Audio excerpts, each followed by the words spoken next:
Hi friends, Vinayaka చవితికి బొమ్మలు ఎలాగ అయితే అందరూ పెడతారో అలాగే మేము కూడా మా ఏరియాలో ఒక వినాయకుడి విగ్రహాన్ని ప్రతిష్ఠించాము. చూడండి ఎంత బాగుందో. నాగేంద్రుడి పడగ కింద చాలా కూల్గా కూర్చోన్నాడు మా వినాయకుడు.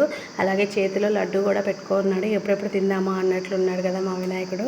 ప్రతిసారి వినాయక నిమజ్జనం 5 రోజులు ఒకరోజు ఖచ్చితంగా అన్నదానం జరుగుతుంది. అలాగే మా దగ్గర కూడా చేశారండి. చాలా అవుతుంది వచ్చారు జనాలు. మేమైతే 4 ఫ్రెండ్స్ వెళ్ళాము. ఆ జనాల్లో నుంచి వెళ్ళి తీసుకొని సాధించి రావడం పెద్ద టాస్క్లా అనిపించింది. మొత్తానికైతే అన్నదానం ఏదో పెట్టుకొని తిన్నాము. పెళ్ళిళ్ళకి వెళ్తామో లేదో తెలియదు కానీ ఇలా దేవుడి అన్నదానం అంటే ఖచ్చితంగా వాలిపోతాను నేనైతే మాత్రము. చాలా బాగుందండి. ఫుడ్ చాలా బాగుంది. అలాగే ఎండకి బయట ఐస్ క్రీమ్ అమ్ముతుంటే నలుగురం కలిసి ఇద్దరు కుల్ఫీలు, 2 కోన్ ఐస్ క్రీమ్స్ తీసుకున్నాము. చాలా చల్లగా తృప్తిగా అనిపించింది.